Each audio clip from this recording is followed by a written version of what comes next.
þá ætlum við að fara í næstu fyrirsögn sem fengin af vísi.is. Það voru náttúrulega allir sem sögðu frá þessu reyndar en það búið að vera mikið fjör í kringum hvalveiðar á Íslandi núna síðustu dag. Það eru komin 10 langreiðar á land sem eru þessir risahvalir sem við sjáum þarna á myndinni. Já. Og þarna frétt vísis að segja frá því að þeir hefur spilað þjóðsöngin á meðan að hvalur var dreginn á land og þetta hefur farið fyrir brjóstu á mörgum. En þetta náttúrulega orðið svolítið svona að því að við erum konið með alþjóðlega hryðjuverkamenn inn í landhelgina sem að eru að ógna og hóta hvalbátunum. Og Íslendingum sem eru þar borð. Já, eru Íslendingar borð þar? Nei, sem eru borð í hvalbátunum, skilur við. Íslensku sjómönnum. Sem bara okkar aðhald dæmi, sko. Hvalveiðimennirnir, þú veist, öryggi þeirra eitthvað sem að stjórnvöld á Íslandi ætti að vera umhugað og þau hafa reyndar, ég ánægð með það var ekki fyrst sko en þau lifnuðu við, sko fyrst var bara landhelgisgæslan vera svona að fylgjast með þessu en svo hafa stjórnmálamenn komið og talað að þetta sé ekki boðlegt að vera að ógna öryggi sjómannana og það bara vel. En þarna var sagt frá því sko að voru myndefni að því að starfsmaður hvals tók getnaðarlim hvalsins og var eitthvað að sveifla honum framan í myndaðilar vísis. Myndaði á næstu frétt. Sko. Já, það er hérna. Getum við náðið því upp eða? Já. Og þetta auðvitað, við erum komin þarna á sko þann stað að þetta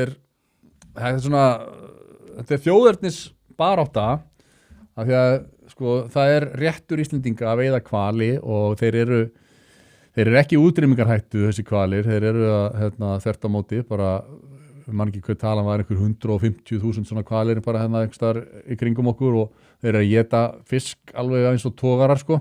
Já. Og þetta er fullkomlega löglega veiðar þó að Paul Watson segir svo ekki vera og þess vegna svona ég skilða vel að starfsmenn hvals séu svolítið í svona fight mode. Já, með hvað vera að segja þetta fólk á netinu líka, þú veist, og reiðin á.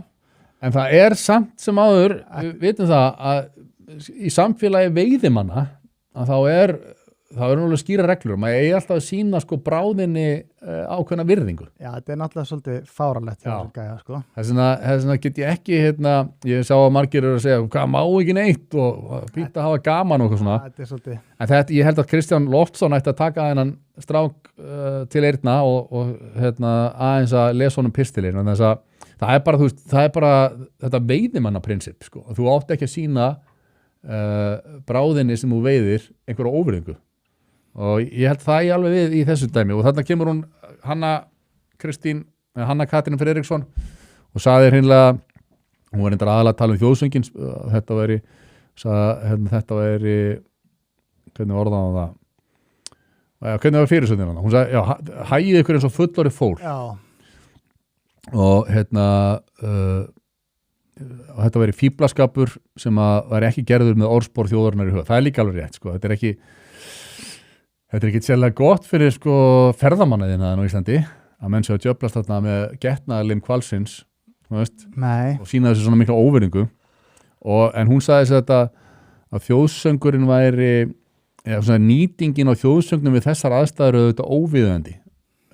Ég er ekki endilega sammála því. Nei, mér finnst þetta með tippið frekar yfirstrikið. Mér finnst það verið óviðeigandi en að spila þjóðsöngin einhvern veginn hann að það draga, ég finnst það bara alltaf leið sko. Þetta er alveg svona þetta er svona þjóðernis réttur að við fáum að veiða þessa hvali og þegar útlendingar að djöflast í því sko, þá er svona snertir þetta svona ákveðna þjóðræknis taug í okkur.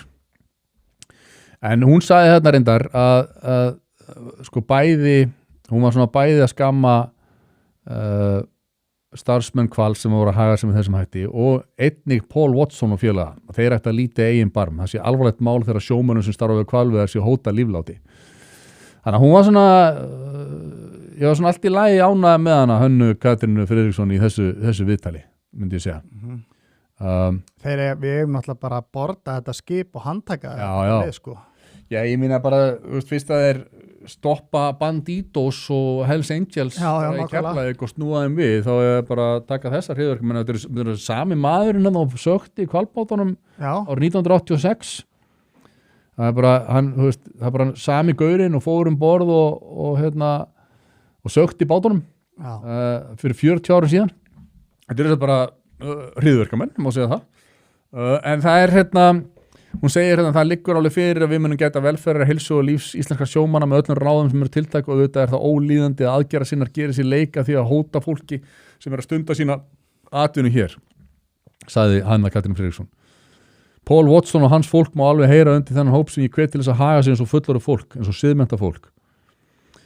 Þannig að því að fyrstu fregnar var ekkert neginn þá þegar það komið fregnir að Paul Watson var alveg til Íslands, þá sagði Hanna Katrín, já við erum bara að fara að banna hvalveiðar, og þú talaði ekkert að þetta væri ógn eða og það þyrfti að fara að stoppa þennan Paul Watson, en núna er hún svona allavega búin að taka sig hans saman í gríminu og fara hann að segja eitthvað að viti hvað það var, en ég veit ekki, ég er vel ég var náttúrulega, þú manst þetta, ég setti frá því að ég borðaði ekkert kjöt í 10 ár, þá var ég mikill dýravinur.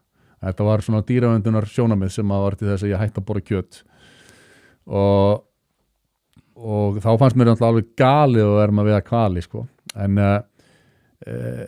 eitt svona hvalur kjötið á honum hvað var einhver að segja mér að það væri jafn mikið eins og af 1500 slátra 1500 rollum 1500 rollur þurfa að deyja til þess að náur upp í kjötmagnið sem kemur einu svona hvali. Wow. Þannig að ef þú tala að fæða munna að þá er eitt líf hvals það er sem sagt það er eins og 1500 rollur sem þú slá.